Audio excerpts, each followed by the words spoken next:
Hyderabad metro రెండో దశ విస్తరణకు రూట్ మ్యాప్ ఖరారైంది. సుమారు 70 కిలోమీటర్ల మేర మెట్రోను విస్తరించేలా ప్రభుత్వం ప్రణాళికలు సిద్ధం చేస్తుంది.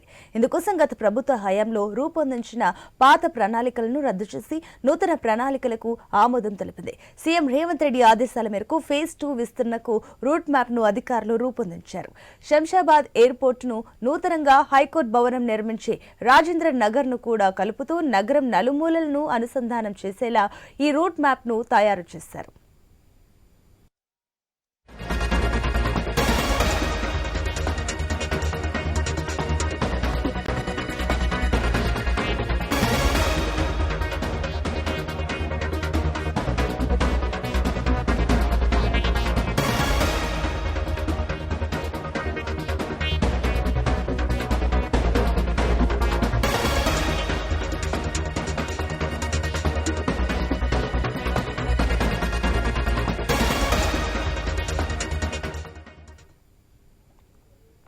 దీని ప్రకారం మెట్రో రెండో దశలో కారిడార్ 2 కింద పాత బస్తీలో ఎంజీబీఎస్ నుంచి ఫలక్నుమా వరకు 5.5 కిలోమీటర్లు, ఫలక్నుమా నుంచి చంద్రయానగుట్ట క్రాస్ రోడ్ వరకు 1.5 కిలోమీటర్ల మేర నూతన మార్గాన్ని ప్రతిపాదించారు.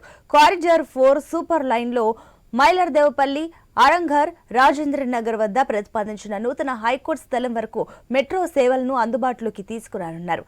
ఇదే కారిడార్ కింద నాగోలు నుంచి ఎల్బీ నగర్ కు, అక్కడి నుంచి Chandrayangutta cross road, Mailardevpally P7 road మీదుగా శంషాబాద్ విమానాశ్రయం వరకు 29 కిలోమీటర్ల మేర నూతన మార్గాన్ని ఏర్పాటు చేయనున్నారు. ఇక కారిడార్ 5లో రాయదుర్గం నుంచి అమెరికన్ కన్సులేట్ వరకు సుమారు 8 కిలోమీటర్ల మేర నూతన మార్గాన్ని ప్రతిపాదించారు. కారిడార్ 6లో మియాపూర్ నుంచి BHEL మీదుగా పటాన్చెరు వరకు 14 కిలోమీటర్ల మేర నూతన మార్గాన్ని ఏర్పాటు చేయనున్నారు.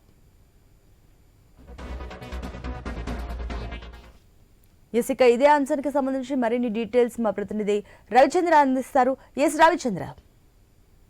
సునీత, అయితే ఆ మెట్రో ట్రైన్ విస్తరించేట పనుల్లో ప్రభుత్వం నిమగ్నమైందని చెప్పుకోవచ్చు. దీనికి సంబంధించి మరో 3 నెలల్లో డిపిఆర్లు సిద్ధం చేయాలంటూ ఎండి ఎన్వీఎస్ రెడ్డిని ప్రభుత్వం ఆదేశించింది. దీంతో రేవంత్ రెడ్డి ప్రభుత్వం తీసుకున్న నిర్ణయాలు అంటే గతంలో కేసీఆర్ కూడా రాయదుర్గం నుంచి ఎయిర్పోర్ట్ వరకు, శంషాబాద్ ఎయిర్పోర్ట్ వరకు మెట్రోను విస్తరించాలంటూ గతంలో నిర్ణయం తీసుకున్నారు. ఎన్నికల కంటే ముందు నిర్ణయం తీసుకున్నారు.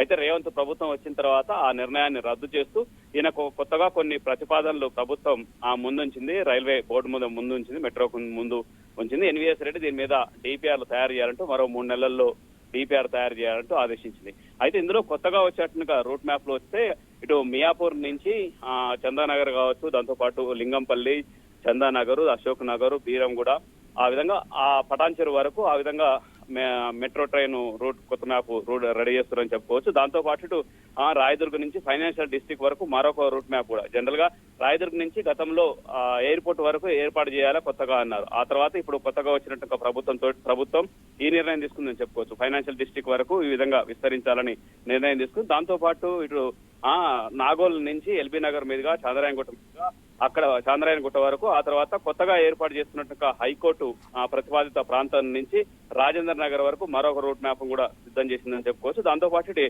ఎంజీబీఎస్ నుంచి ఓల్డ్ సిటీ నుంచి చంద్రాయన్గుట్ట నుంచి అటు దాంతో పాటు శంషాబాద్ ఎయిర్పోర్ట్ వరకు ఈ విధంగా రూట్ మ్యాప్ సిద్ధం చేసిందని చెప్పుకోవచ్చు. అంతేకాకుండా ఎల్బీ నగర్ నుంచి హయత్ నగర్ వరకు, వనస్థలపురం నుంచి ఈ విధంగా రకరకాల ఆ రూట్ల నుంచి అంటే ఎక్కువగా రద్దీగా ఎక్కువగా జనాలు ఎక్కువైతే ఎక్కడ తిరుగుతున్నారో ఆ రూట్లలో ఎక్కువగా కొత్తగా విస్తరించేట్టుగా మెట్రో ట్రైన్ విస్తరించేట్టుగా ప్రణాళికలు రూపొందించాలని ప్రభుత్వం సిద్ధం చేసి చెప్పుకోవచ్చు. మరో 3 నెలల్లో వీటికి ఒక క్లారిటీ వస్తుంది. అసలు రూట్ మ్యాప్ ఎక్కడి నుంచి చేయాలి, దాంతో పాటు ఎంత ఖర్చు అవుతుంది, దీనికి సంబంధించిన వివరాలంటూ అన్ని కూడా దీని మీద సిద్ధం చేస్తుందని చెప్పుకోవచ్చు. అధికారులు సార్ట్అవుట్ చేసిన తర్వాత ప్రభుత్వానికి ఒక నివేదిక ఇస్తారు. ఆ తర్వాత ప్రభుత్వం ఎంత ఖర్చు అయితే దశల వారికి ఎన్ని దశల్లో దీన్ని పూర్తి చేయాలంటే నిర్ణయాలు తీసుకునే అవకాశాలున్నాయి. సునీత.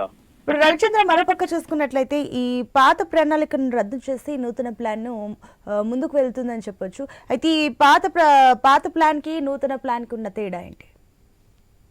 ప్లాన్ లో ఒక రాయదుర్గం నుంచి ఎయిర్పోర్ట్ వరకు, శంషాబాద్ ఎయిర్పోర్ట్ వరకు తీసుకెళ్లాలి అన్న అభిప్రాయంతో కేసీఆర్ గవర్నమెంట్ అప్పుడులో నిర్ణయం తీసుకుంది. అయితే ఈ రాయదుర్గ్ నుంచి శంషాబాద్ ఎయిర్పోర్ట్ కు వెళ్ళేట వాళ్ళు ఏదో ఒక రూట్ లో అటు క్యాబులు కావచ్చు, సొంత వాహనాలు కావచ్చు, దాంతో పాటు ఏసీ బస్సులు కూడా రాయదుర్గ్ నుంచి శంషాబాద్ ఎయిర్పోర్ట్ వరకు అన్ని సౌకర్యాలు ఉన్నాయి. దాంతో అంత పెద్ద రవాణా అటు ఉండదన్న అభిప్రాయాన్ని ఆ తర్వాత వచ్చిన రేవంత్ రెడ్డి ప్రభుత్వం నిర్ణయం తీసుకుంది. దాంతో పాటు రాయదుర్గ్ నుంచి అటు ఫైనాన్షియల్ డిస్ట్రిక్ట్ వరకు వేస్తే అక్కడ ఐటీ కంపెనీలు ఉన్నాయి. దాంతో పాటు ఐటీ ఉద్యోగులు ఎక్కువగా వెళ్తూ వస్తూ ఉంటారు కాబట్టి వాళ్ళ ప్రయాణానికి కూడా సౌకర్యంగా ఉంటుందన్నట్టుగా నిర్ణయం తీసుకుంది.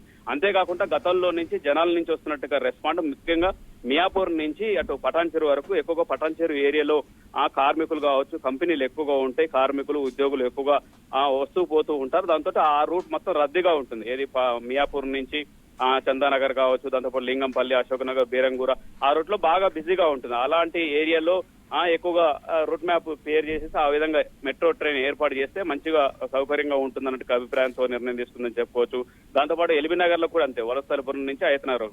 అంటే మరొక విషయం చెప్పాలంటే ఏంటంటే ring road to ring road అని చెప్పుకోవచ్చు. అటు పటాన్చెరు నుంచి యువతల ఈ రింగ్ రోడ్ హయతనగర్ ఆ తర్వాత రింగ్ రోడ్ కు కలపాలన్న ప్రతిపాదనలు కూడా ఉంటాయి భవిష్యత్తులో. కాకపోతే ముందస్తుగా ఇప్పుడున్నట్టుగా బడ్జెట్ ప్రకారం ఇంతవరకు ఈ రద్దీ ఉన్నట్టుగా ప్రాంతాల్లో మెట్రో ట్రైన్ ఏర్పాటు చేస్తే జనాలకు ప్రయాణ సౌకర్యం ఉంటుందన్నట్టు ఆలోచనతో ముందుకెళ్తామని చెప్పుకోవచ్చు. ఇది ఒక రోజులో అయ్యేట్టుగా పనేం కాదు, చాలా ఏళ్లు పడుతుందని చెప్పుకోవచ్చు. ఎందుకంటే కొన్ని ఫ్లైఓవర్లు వేయడానికే ఏళ్లు పడుతుంది. ఇది కూడా చాలా కాలం పట్టేయడానికి అవకాశాలు ఉన్నాయని చెప్తున్నారు.